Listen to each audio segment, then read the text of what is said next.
Attention sports teams. Let us introduce you to the best fan engagement tool in the game, .vote. By getting a .vote web address for your team, you can allow fans to engage and interact with big-time decisions. In a single click, not only can fans make their opinions heard, but sports teams get a better understanding of their fans' interests. Keep your fans engaged. Simply visit GoDaddy.com today, type in the desired name of your web address, and let the voting begin.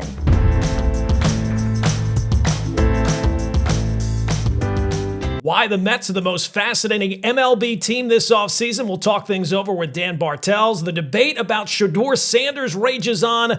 Plus, we'll announce our winner for our Nick ticket giveaway. It's all straight ahead on this edition of Gordon Damer on Sports.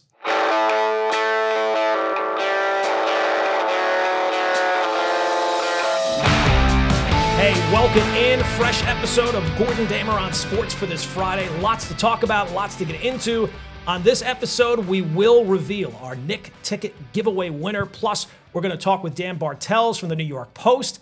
And the Metcast pod will look ahead to the Mets' fascinating offseason. Plus, we'll look ahead to Week 12 in the NFL and why Shedeur Sanders is still getting all the attention that he is getting. I think I have the reason why, and I'll lay it out for you a little bit later in this episode of the podcast. But before we get too deep into things, got to remind you, as I always do, please hit that subscribe button. YouTube tells us that less than 50% of our viewers are subscribed. So you can fix that very simply. All you got to do, hit that little button that says subscribe. It really does help out the podcast. Like, share, rate, and most importantly, subscribe. All right, let's get into it because the baseball offseason is finally here. A couple of episodes ago, we got into the Yankees and what their offseason plans are going to look like. And let's be honest, it's going to be very predictable. It's going to be very buttoned up. There's not going to be too many surprises or shockers there. This one on this episode is going to be different because we're going to be talking about the Mets.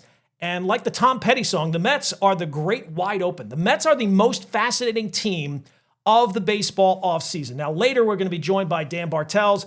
But before that, I wanted to hit on why the Mets, more so than any other team, are the ultimate offseason wild card, which is fitting because they couldn't even make a wild card this past year. But if there's one franchise that's capable of doing something massive out of nowhere, something that nobody saw coming, that used to be the New York Yankees. That used to be their brand. That used to be their role. Not anymore. Now that brand belongs to the New York Mets. That mantle now belongs in Queens. Whether good or bad, they are the team that goes into the offseason with a blank slate. And I think the reason why the Mets are the most fascinating team, it's almost like a perfect storm of reasons. Well, number one, they got a lot of holes, right? They're coming off a season where they didn't make the playoffs. And you take a look at especially their lineup. There's not that many questions. There's not that many answers there. There's a lot of questions. Outside of shortstop and right field, it's pretty much all questions. I'm not saying they don't have any answers, but there's nothing set in stone that they couldn't pivot away from. Number two, they got two fascinating free agents in Pete Alonso and Edwin Diaz, guys with big-time production, but also major questions moving forward, especially at their ages. Then third, they got an unlimited budget, right? There's no team in baseball that can outspend the Mets if Steve Cohen decides he wants something. He can go out there and get it. Did it last offseason with Juan Soto. And the Mets' issue is they're coming off this colossal disappointment of a season, not even to make the playoffs in the National League, to lose out to the Cincinnati Reds and to have the second half that they did.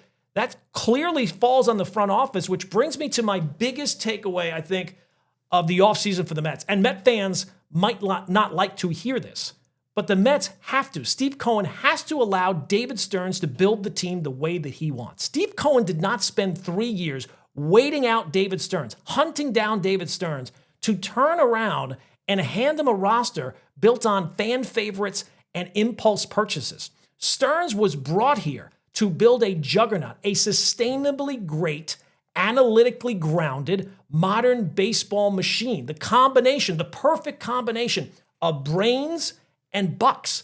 But yet as we turn now, to year 3 of David Stearns' tenure running the New York Mets, this does not look remotely like a David Stearns-built team. It looks like a mashup of Steve Cohen's fandom, his impulse purchases, and some leftovers from previous regimes. And the uncomfortable truth is, it appears that Stearns has realized, hey, you know what? The Mets can't win a World Series with the current core as constructed. You wouldn't think that that's that great of a revelation based on last year, but you have to identify a problem before you can fix it. And the biggest test case of this moving forward is, for David Stearns, whether or not he's really running the baseball ops in Queens, and it's the question about Pete Alonso. If David Stearns is truly empowered, then Pete Alonso will not be back with the Mets on a long-term deal. Not because he isn't beloved, not because he's a bad guy, not because he hasn't hit a ton of home runs. He's the polar bear. I get it. But very simply, he is not the type of player David Stearns would ever commit 5, 6, 7 years to. He's a one-dimensional slugger who's turning 31. He's a poor defender. He can't run the bases well. He's essentially a DH. Those guys don't age well. Even with an unlimited budget, unlimited resources, that profile is not how David Stearns builds a contender. Now, I get that that's how Steve Cohen wants to do it. Cohen, I'm sure, loves Pete. He knows the fans love Pete. He's homegrown. He's the polar bear. He's marketable. He's safe. I get that. But this is exactly the kind of decision where an owner can derail a front office from their long-term vision. So you have to ask, what's the goal here? What did Cohen hire David Stearns for? Why did he wait all these years to be able to hire this guy? If Cohen overrules him now, then Stearns really becomes nothing more than a highly paid advisor. That's not why you waited 3 years to get this guy. If Cohen allows David Stearns to do what he does, even if it means letting Alonso walk, then we'll know who's really running baseball operations. There's no clearer one decision that allows you to know the real answer. And look, there'll be plenty of Met fans that say, David Stearns was a disaster last year. He put that team together. It was a mess, and they didn't make the playoffs. I get that. And if you think he's incapable, well, fire him now. Don't let him operate with handcuffs while he's pretending to be in control. Get rid of him now. But if he is your guy, and I think it's pretty clear Steve Cohen still thinks he is the guy, well, then let him build the team the way he sees fit. Because nothing Cohen has assembled on his own, the Nimmo deal, the McNeil deal, Marte's contract before it expired, exactly screams genius roster construction either. So there's a lot of things that the Mets have to fix, and one that I don't hear nearly enough about, their defense. The Mets were a defensive mess last season, and it was a complete problem. And, it's nearly impossible to fix that while keeping Pete Alonso at first base. That's why moving on from Pete isn't just like a philosophical question. It's kind of a baseball necessity. I would be hard-pressed. We'll see what happens when Alonso gets a contract, of what true contender is investing long-term in a guy like that. Now, I don't know what the Mets will look like without Pete. Maybe it's Vientos at first and signing Alex Bregman. I don't know if that's the way they're going to go, but it looks a lot cleaner, right? Bregman brings in a championship pedigree. Has a more complete offensive profile. He's an above defender at third base. You go about and solve one issue there. He's got better foot speed than people realize. He's a pretty good player, and the type of player that would probably age better than a Pete Alonso would. And to me, that's more of what a winning roster looks like. And I think the Mets are going to have plenty of changes. I'm sure if you're a Met fan, you've seen the report from Jeff Passan that Stearns is shopping Kodai Senga and McNeil and Brandon Nimmo. All of those guys are kind of core pieces to this group. So I think it's clear that Stearns is not tinkering. He is looking to detonate the old core. And honestly, after last year especially, I think it's what the Mets need. I don't know how much luck he is going to have doing it. I don't know who's screaming for Brandon Nimmo, who's signed for 5 more years at $20 million and has a no-trade clause. But at least Stearns has identified the problem. And if that's the only offshoot of what happened last year, well, then maybe it's for the best missing the playoffs the way they did. Now, I know what you might be saying. Gordon, you always talk about success in October. You have to hit home runs. There's no player in baseball more reliable for home runs than Pete Alonso. Yes, that's true, but the power can be replaced. I mean, again, I'm not saying this is the way you have to go. Go sign a Kyle Schwarber for 3 or 4 years. Stick him at DH. He knows he's a DH. Pete doesn't. And you might even hurt a division rival in the process that way. You can replace the power. I'm not saying don't go out and get power, but it can't just simply be that Pete Alonso, you sign him for a ridiculous contract. So the Mets are going to be a fascinating team and probably the most unpredictable team this offseason because, look, Stearns is under real pressure, especially after last year. Cohen has endless money, so that should not be a problem. And the roster can go in 1,000 different directions. And the other part of this is there's a looming labor stoppage that could freeze spending or certainly curtail spending in the years to come. This might be the last window where the Mets can really weaponize their financial advantage at full strength. But they have to spend smart. They have to hand the checkbook to David Stearns and not allow Steve Cohen to override things simply because he is the owner. Steve Cohen is a real-world genius, but we have seen so far in his 5 years as owner, he is not a baseball genius. And with all that's swirling around the franchise direction, moving forward, and it's kind of hanging in the balance, this entire offseason, to me, for the Mets, comes down to one major question. Who is running baseball operations? Is it Steve Cohen's plaything, or is it David Stearns, the baseball genius, who's actually running the show? The Pete Alonso decision will tell us. Every other move that follows will confirm it. And to me, that's why the Mets, more than any other team, have the most compelling offseason still to come. All right, we're joined now by Dan Bartels from New York Post, as well as the Metcast Pod, everything New York Mets. Dan, thanks for giving us a couple of minutes. Gordon, thanks for having me, man. I'm really honored to be here. Well, look, I said the Mets are the most fascinating team this baseball offseason, based on how last season went, the budget being pretty much whatever it's going to take. What are you expecting for the Mets this offseason? They're going to need pitching.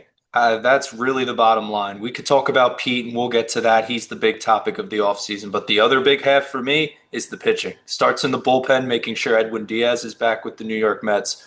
But it even goes a deeper level than that. You really have to go and get starting pitching if you're the Mets. And I don't know if they do, Gordon. I hope that they do. We heard even today that the Mets weren't even present at the Framber Valdez meetings that he had with teams at the GM meetings just last week. So it's a little weird, right? You would think Framber's a guy that I was getting juiced up about. He gives you 200 innings a year. He solves a problem that the Mets had last year where they weren't getting innings from their starting pitchers, and it crippled them. You had to call up Nolan McLean and save the season, and he's amazing. He could slot into this rotation, no problem, but you need other pitchers to surround Nolan McLean. So that's the number one topic and target for me this offseason, Gordon, is making sure that the Mets lock down the pitching. I mean, Tarek Skubal's a name that's out there. I don't know what the Tigers are going to. I mean, that would seem like the perfect fit, the perfect guy. I mean, he's perfect for anybody, but certainly the Mets, because it seems like while there's been a lot of focus on the Mets pitching, it's, at least in the rotation, it's really that they need that one ace guy for sure. You would figure McLean in his second year, from what he showed you at the end of last year, some of the other young arms and some of the other guys that they have at the back of that rotation, they would slot in a lot. It would be a lot better fit if you just had that ace number one. Every team would be better with, of course, the Tarek Skubal. What do you think about the possibility of Skubal being moved this offseason? Skubal's interesting, right? And you look at the Tigers, and to me, I might be in the minority on it. I don't think they trade him this offseason. I think they look at the team that they have. They look at the American League as a whole, and they say to themselves, we're just looking at the Yankees right now. Sure, maybe Toronto's emerged. There's a couple other players, but the American League as a whole is really nothing really to write home about. So if I'm the Tigers, I'm sitting there saying I might just see what I have out of the gate, maybe add around Skubal this offseason. But it makes a lot of sense if you think about it, too, from the other lens where you sit here and say, all right, well, time's ticking. I know that Scott Boras is he's the super agent that's overseeing Skubal right now. He wants to go to free agency and make the most amount of money possible. So with that being said, I think that could also force the Tigers' hand where they're caught in between a rock and a hard place where they say, hey, we might trade him now and get the best return. We don't want to weight the risk of going into the season and seeing how we look. I think that would not be the smart decision, but if they trade him, the Mets are first in line. They have to be. They have the prospects to do it. They have the prospect capital to do it. And they also can sign an extension and tack that on, which will make Boras happy too. And it's not a lot of teams in baseball that are going to shell out $450 million for a top arm. Like to think the Dodgers, but if you want the honest truth, there's a lot of money on that books. Eventually, there comes to a point where we have to say, all right, they might get Tucker this offseason. We'll see with Diaz, but I don't see them landing Skubal. Yankees, too many contracts there. Cole, of course, Fried. You have Rodon. There's not a lot of big market teams that I think would be in on Skubal, which is why if I'm the Mets, I would consider trading for him. But in all honesty, I would hope that they wait until free agency because you're right, Gordon. That is the guy to go get back-to-back Cy Youngs. It's unbelievable. Yeah, and it almost makes it, if he does reach free agency, I think the Mets are more of a favorite rather than less of a favorite, because if you're just talking about money and slot, right? Like you have to have a slot available to, now look, every team will be able to figure out a slot for Tarek Skubal, but it does certainly seem like that would be the perfect fit for the Mets. All right, let's remove him from the equation. Of the guys that we know that are available through free agency, is there one guy that you say that would be the perfect fit for the Mets this offseason? There's a couple. I mean, the first guy, truthfully, we mentioned him before was Framber Valdez. He's that horse, and I'm always looking for that horse, right? You can trade for one, but in free agency, there's some good arms too. Dylan Cease comes to mind for me. I think he would be a great arm in New York. He wouldn't really be the number one. I think he can even slot behind McClain and end up being a three in a perfect world, but Dylan Cease is a name that I think you can definitely get a good deal on. Same thing with Michael King, talking in that same lane. We've talked about Dylan Cease and Michael King for years, it feels like at this point. They're always available, always on the market. So Michael King and Dylan Cease would be two guys I would definitely consider getting in free agency. And I'd also give a look at Zach Gallen as well. I mean, I know he has the qualifying offer attached to him, but this is a guy who's proven that he could pitch and pitch in big moments and in big spots. And to me, that always is something. I remember last year looking at Nathan Eovaldi, gets the same deal that Sean Manaea got, the 3 for 75. I'm sitting there saying, oh, I really would have wanted Nathan Eovaldi for big games for the Mets. So for me, it's not too many good names, because honestly, there's not really too many good names between you and me, Gordon, in this free agency class. It's more about the trades, but especially with the Mets being out on Framber, it kind of tells me they're going to be out on Ranger Suarez as well, another lefty. So who wants a big price tag? So for me, Dylan Cease, Michael King, and I consider taking a flyer on Zach Gallen. Do you think David Stearns has to have a reevaluation maybe of his process? It seems like he's not a guy that likes to invest heavy resources in starting pitching, likes to kind of develop it rather than spend the big money on it. Burned him last year, obviously, as the rotation just kind of fell apart down the stretch. Do you think that he has to reevaluate how maybe he allocates the resources this year to make sure he does get one of those guys for the top of the rotation? I think he has to learn, right? It's a part of the job. It's part of anything in life, right? You kind of evolve as you go along. We gave Stearns that trial period last year, right? He comes into the organization. First year with the Mets was great. NLCS Game 6, nobody's going to complain. But he also said at the same time, I'm learning. I'm trying to learn everybody throughout the Mets organization. So there's still growing that Stearns has to do. Financially, he always has Cohen's blessing, which I think, again, kind of puts him in the mode of, hey, I need to kind of start spending. Look at what the Dodgers are doing, completely running baseball out of the water. You got to do something. And I don't know. It's even these marginal moves we see within the division. Raisel Iglesias, Mauricio Dubon last night go to the Braves. That's pretty interesting. They're spending money. They're doing things that they need to do to get ahead. If I'm the Mets, you got to do it. And if you have to drop, we'll see what, again, Ranger Suarez or another one of these big time free agents is going to get. You're given 6 years, $150 million to Ranger Suarez. I mean, eventually you have to make a pivot and do something that puts your team in a position to succeed, because you're right. I like the prospects. I'm not a big prospect hugger, but they blew up in the Mets' face. I mean, you're 100% right. Jonah Tong imploded. I thought he was great, but you probably really hurt his confidence in the long run. I'm not so sure how it looks down the line, but Brandon Sproat, yeah, you had to rely on him in the middle of August to go save a season. That's not ideal. So again, you could push the development of guys. Christian Scott comes to mind of a name we've talked about, feels like, for a couple years now. Eventually, some of these guys have to break through, but as Stearns, you have to realize at the same time, they might not all break through, and I need to go and make a pivot. So I hope that they do spend this offseason on the pitching. All right, big question with the Mets. To me, this is where the offseason begins to show me, what direction they're going in. Where do you put the odds of Pete Alonso being back with the Mets next year? Wow. I would put it at least above a 50% chance. In terms of like betting odds, I would put it at, in favor of the Mets at this point, minus something, minus 150, minus even 200. I'm confident that I think it'll happen for a couple reasons, Gordon, because A, there's not a replacement. There's just not. Josh Naylor goes off the board to the Mariners 5 years a couple nights ago. You're sitting there saying, all right, well, Munetaka Murakami comes to mind. Definitely a Japanese slugger who could play both sides of the infield, can make a lot of sense. But even then, it's an unproven bat, and honestly, he struggles against lesser velocity. So for me, Pete's a proven commodity across the board.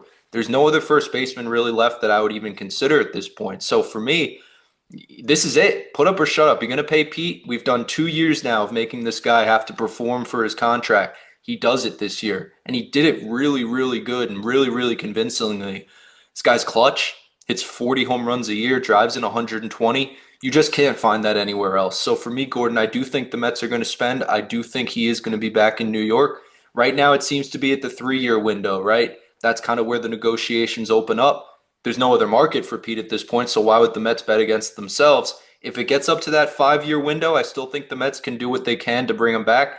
If it gets to 6 or 7 years, Gordon, he's probably gone. But I don't think there is a team going to give Pete Yeah. 6 or 7 years. It's interesting with Pete because to me, if Pete's back, that's a sign that the owner is more involved than just simply allowing, David Stearns, he waited 3 years to get David Stearns here.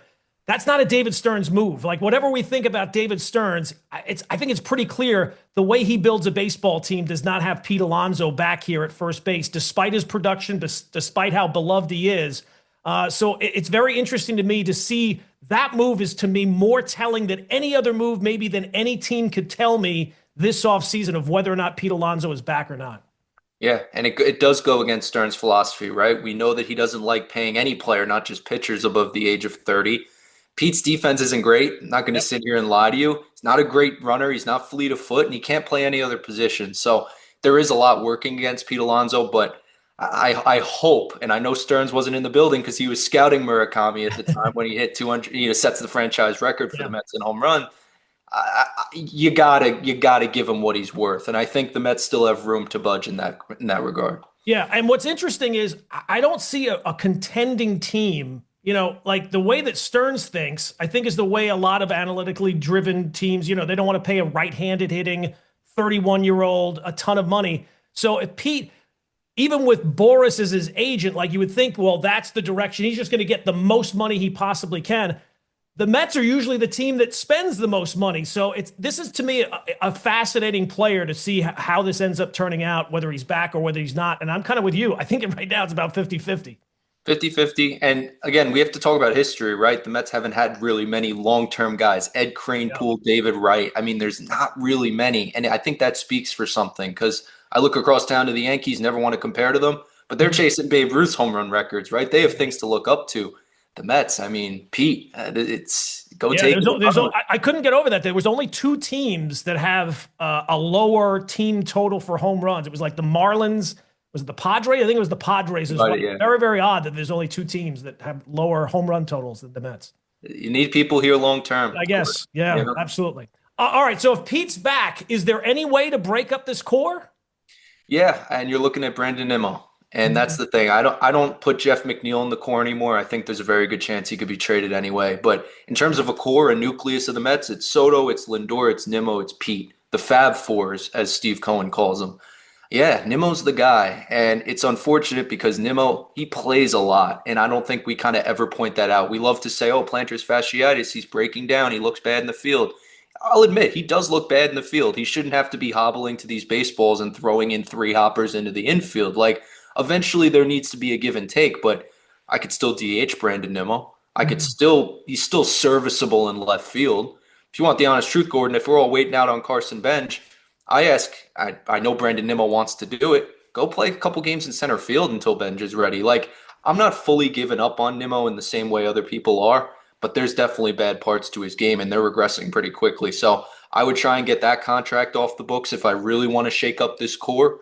And then you can go out and address a potentially Cody Bellinger. Go getting a guy like that. You can have Benj up here and give him the freedom to move around a little bit. So I think there is a real path where if they do want to shake up this core, they trade Brandon Nimmo. But I don't know. The Mets haven't even approached Brandon Nimmo yet. Martino reported today that they haven't even talked to him about waiving his no-trade clause. So that's definitely things that I think if there were pieces to the puzzle of, the Mets are really going to shake this thing up, we'd be hearing, the Mets approached Nimmo and said, you willing to potentially waive that no trade. So that would be the path, Gordon, if you really wanted to shake it up. As a fan and as somebody who watches the team closely, is this a type of offseason where you just simply want them to add a couple of pieces, or would you rather see them like make some sizable changes to the group that's been here?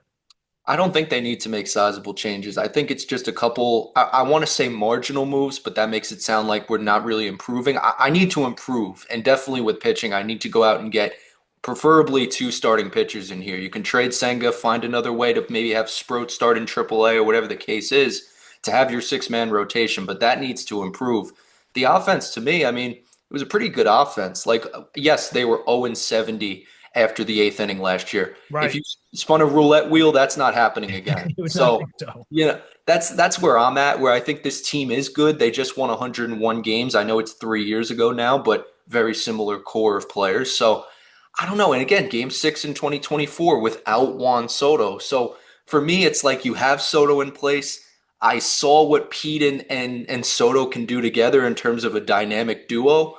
I want to see that full year of just the rust is off. Soto's here. If you bring back Marte to make sure that he's, appeased, then you got to do what you got to do. But overall, I think they're going to be a good team offensively in 26, and that's not without adding a lot of bats, maybe one or two marginal ones. I don't see them getting a Bregman or going and getting a Schwarber. If you want to trade for a Ketel Marte, yeah, it moves the needle. It's definitely a big bat, but that's the move you make. One move. I don't think you need to break everything up. Yeah, it's just fascinating that the Mets are a team that obviously has a lot of good pieces, but it doesn't feel like there's any pieces that are locked in outside of shortstop and right field. You know what I mean? And maybe behind the plate with Alvarez, Mhm. fluky kind of year. But it feels like not that they have bad players or that they have to find answers there. They might have answers, but there's nothing that's set in stone outside of those two spots. Reverse of what you're seeing with the Yankees, right? Where all the Yankee fans are screaming, saying, we're bringing back the same Yeah, team. right. So you're looking at the Mets and Freaking saying, out. we don't know who our team is. So you're right. I mean, even Alvarez, I would say you could sell me on a trade where we trade Alvarez out of here, and I wouldn't want to do that, but that's Yeah. definitely things that you hear, right? So it really is just shortstop and right field, and that's a problem, right? Third base is a big issue. Second base, big issue. Is Pete coming back for first? Like you didn't have a center fielder last year. I mean, Jose Siri, Cedric Mullins were Oof. really bad. Yeah. So there's definitely things, but I do think at the end of the day, you're going to see Nimmo back in left. You're going to see a Vientos or a Beatty at third. Second base, I don't know. Is it Acuna? Is it McNeil? Is it Jet Williams? We'll see. Center field, again, your guess is as good as mine with what's going to happen there, and we'll see what happens with first. But I don't think it's going to be this big shakeup. It could, but I Mhm. just don't see it. Is there a move? Right, I was saying that the Mets are the big wild card because they've got the budget, they have the ability to play, they have spots if they want to shake things up a little bit. Is there one move that you look at and say, that one would not surprise me, and that would be considered a big move of somebody outside? Is it Cody Bellinger? Is it Marte? Is it somebody else? For me, I mean, I do think you can. I like Jaron Duran from Boston, what Yeah, he that can would be a do. good fit. Again, that requires a Trade. real shakeup and Mhm. potentially having Nimmo out of the picture or just saying to Nimmo, hey, you're a full-time DH at this point. That's something I'm looking at. I would love to trade for a pitcher. If you want the truth, I would really love to trade for a Freddie Peralta. Those connections to David Stearns from Mhm. Milwaukee, it's a cheap deal. It's a good arm. I don't think Milwaukee's going to do it in the same way Detroit. They're contending teams. They shouldn't be trading their aces to the Mets. But for me, I would also look at Miami, a team that people think they're on the up. I'm not so sure. I think they see their trajectory going up, and they have Sandy and Edward Cabrera sitting there. I would love to try to trade for one of those arms from Miami. They're willing to trade within the division, right? They did it with Jesus Luzardo, trading Mhm. him to the Yeah. Phillies. So if I'm the Mets, I would be potentially calling Miami, but making a trade and specifically for a pitcher, I would love. All right, we talked about Pete. I don't know what the market is going to look like there. I could definitely see there being a strong market for Edwin Diaz. What do you think is the play? I mean, clearly you want him to be back. If he goes someplace else, how difficult does that make the job of remaking a bullpen where he was the one lockdown piece that you knew you had? Yeah, I think replacing Pete is a lot tougher than replacing Diaz. I know that might come across as a hot take, right? But I do think Diaz, I can go out and ask some of my starters in a perfect world to give me a couple more innings, or go out and there's still Robert Suarez on the market. I would be all in on Robert Suarez at this point because Iglesias went to the Braves. Diaz, we'll see where he goes. I think the Dodgers are clearly in play. You're Yeah. looking at the Blue Jays as a team that could come in and really make some noise. Those are the two teams I'm looking at.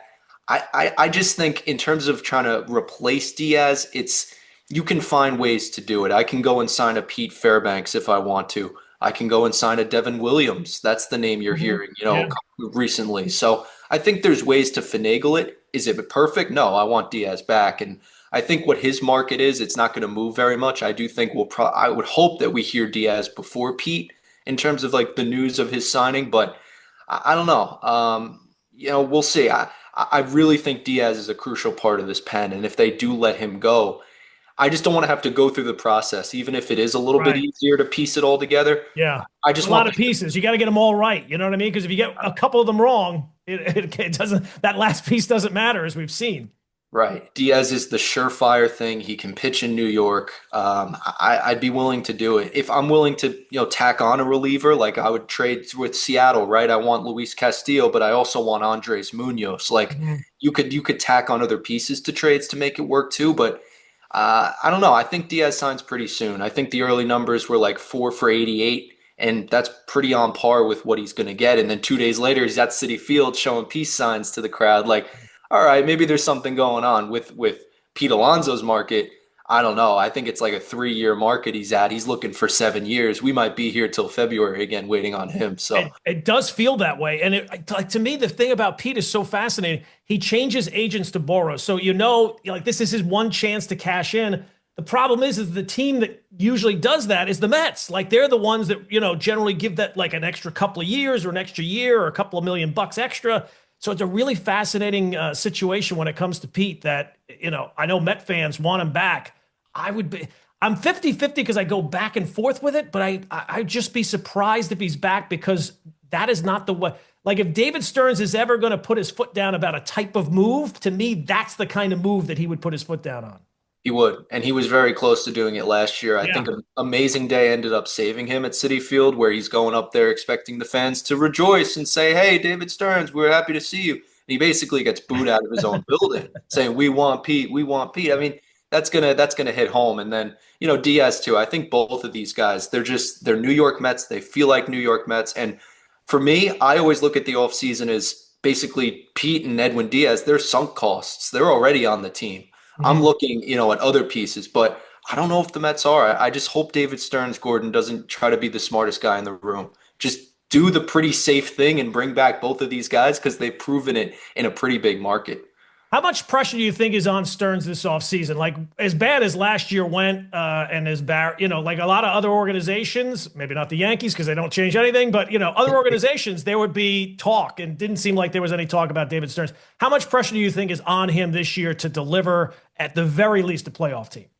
Well, playoff team for sure. If this team misses the playoffs, Gordon, the hot seat is very hot for him. Anything else, I think he's relatively safe for at least the next couple years. I think the Mets said Stearns is our guy, and we'll have to change the coaches out if we have to. But like we said before, they kind of waited for Stearns. They made sure the opportunity was right. I don't see him really being on a hot seat whatsoever because I expect the Mets to be at least again a playoff team, and at least until 2028. I really see this guy here for the long term.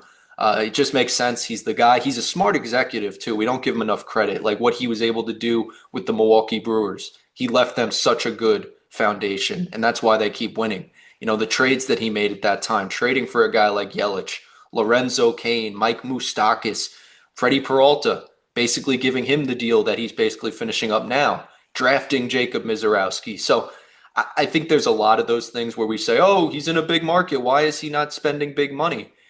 It's all calculated. But you're right, Gordon. If these calculations come up short and we miss the postseason again, then I can't sit here and say that his job is safe. No.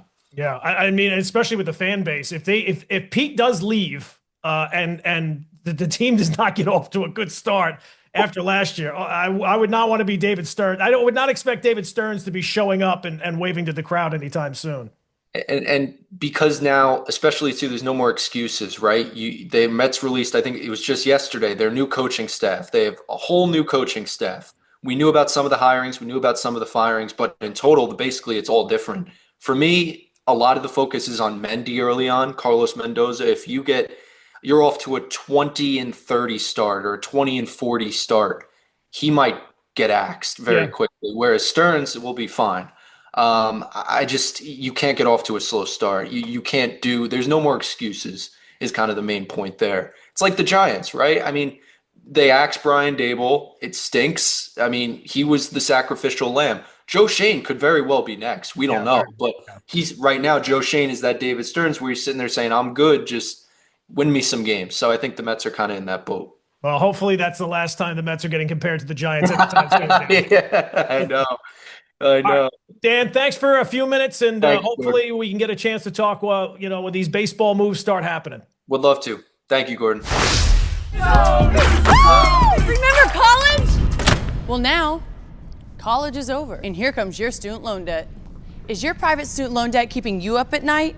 You really need to talk to YRefi. YRefi refinances distressed or defaulted private student loans that others won't touch. They can save you thousands of dollars and get you a custom payment that you can afford. And they don't care what your credit score is. Don't let private student loan debt ruin your life. Call YRefi today.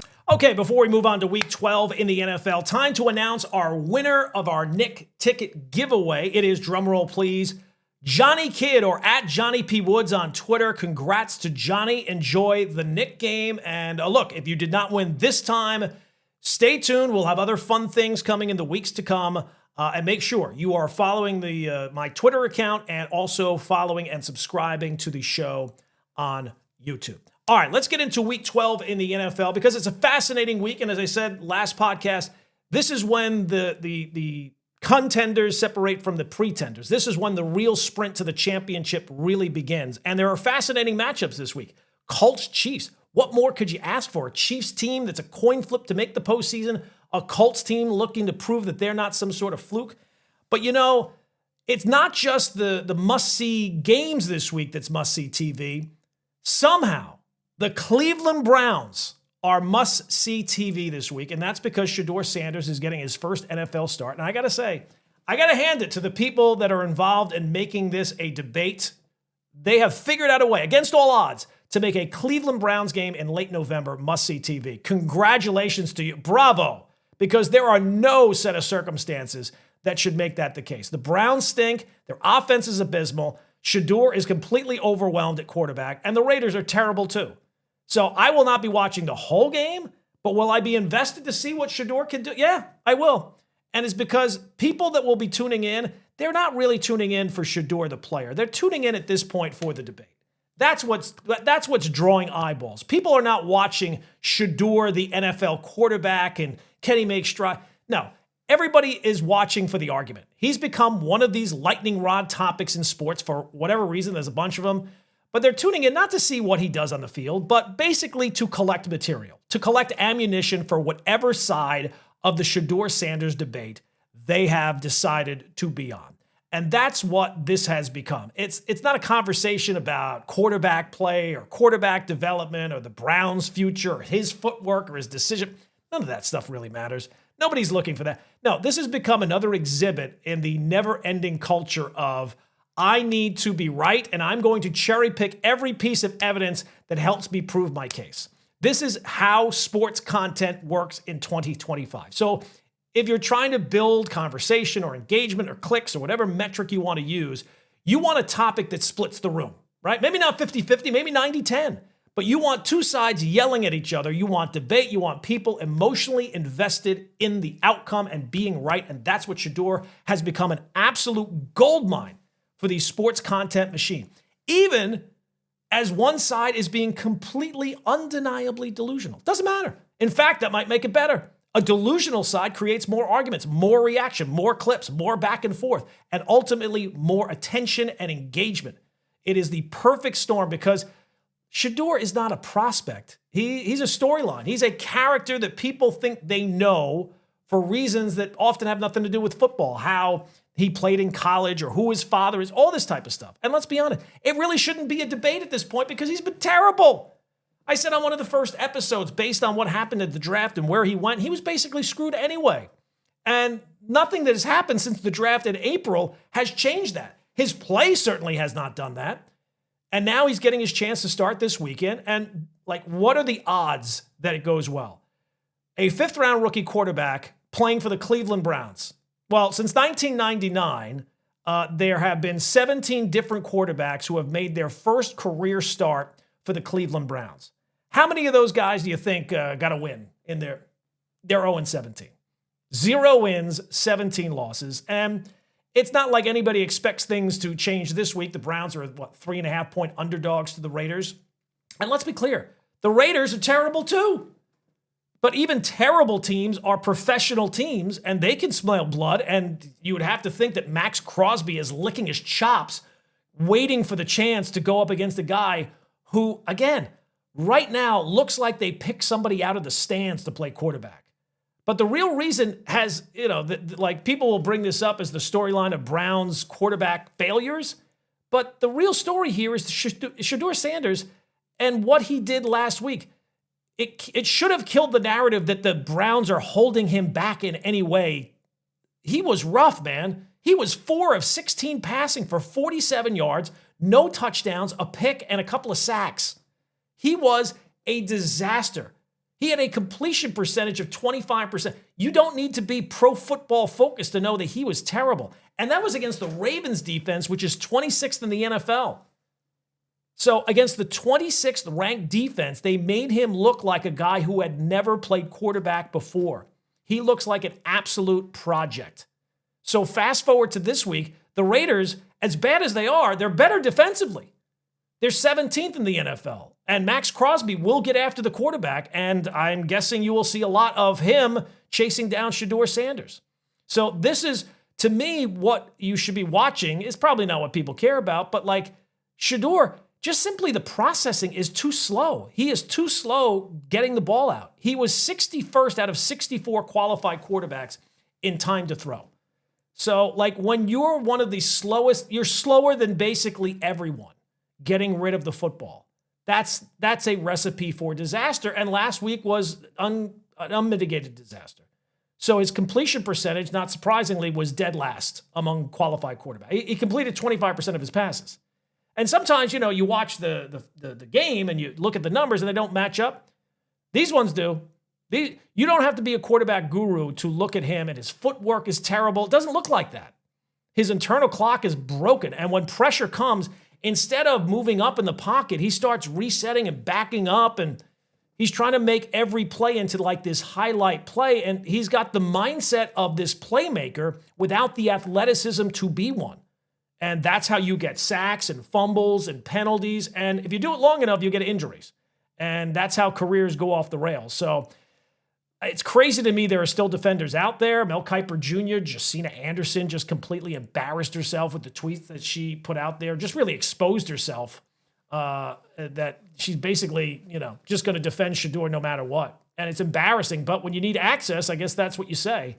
And they have their audience. There's plenty of a crowd out there. It's not 50-50, but there's a crowd out there that thinks that Shedeur is being screwed over, and there's this conspiracy to hold him back. Browns are not giving him first-team reps, and they're holding him back, and they're sabotaging him. It's ridiculous. And I've said many times that, quarterbacks are not a finished product when they come into the NFL. Guys, there's shades of gray. Sam Darnold, Daniel Jones, Baker Mayfield. Right now, Shedeur is not in the gray area. He is not an NFL quarterback by any stretch of the imagination. There's a reason why he was a 5th-round pick, and it's not a conspiracy. He's on his last chance to start in the NFL. Teams wanted no part of him at the draft. And I keep hearing people say, well, this might be an audition for other teams. What other teams? He was drafted in April. He wasn't drafted 3 years ago. He was drafted in April. Nobody wanted him then, and nothing that he's done in the NFL has helped his resume. So I can make a prediction about Shedeur Sanders right now. He will not be on the Browns beyond this season. Maybe he starts the rest of the way, and maybe he gets things turned around a bit. But I do not think that he will be on an NFL team next year. What team would be looking at him and say, you know what? We got to get that guy. He's a backup quarterback who can't play. So I would say the best thing, and this would be telling for me to see how serious he is about this. He should be on this season if he does not have an NFL team, and even really if he does, he should go play in the CFL. He should go somewhere where he can play regularly and build reps and learn to read defenses and throw on time and operate in the pocket without panicking every time. He needs real, consistent game action, and that is not going to happen in the NFL. Nobody is handing him a starting job. And if he were to do that, if he were to go to the CFL, I don't know, I think that that's his best chance of becoming successful. And we've seen other guys go there and get some maturing, Warren Moon and Doug Flutie and other guys. But that would show me that he is serious, and it's not just about saying, hey, I'm an NFL quarterback. So the one thing that he does have going for him this week at least is the expectations could not be any lower. I mean, they are lying on the ground, and no one's asking him to be great. But, in some ways, if he goes out there and he looks better than last week, and look, there's plenty of room to improve, there are the groups the conspiracy groups. See, he just needs time. He just needs to develop. The chances of him being successful this week are very, very low. And I don't think that anything is going to change. But unfortunately, nothing is going to change other people's mind. There'll be that 10%, that 15%. Maybe it's even smaller than that. But they will die on that hill. And the beauty of conspiracies is you don't need any proof to prove them in your mind. You as long as you believe them, they're true. They don't need any evidence to actually back them up because there's been no evidence. There certainly wasn't last week. I don't think there'll be any this week that shows you, hey, you know what? The Cleveland Browns have been holding this guy back, and now that he's getting his chance, he's showing that he belongs in the NFL. That didn't happen last week. But of course, if it doesn't happen last week and it doesn't happen this week, that'll be just more signs. See, the Browns are sabotaging him. They're throwing him to the wolves. Again, conspiracies, they don't need proof. All right, that's going to do it for this episode of Gordon Damer on Sports. Enjoy the NFL action this week. We will be back next week with a fresh edition of Gordon Damer on Sports.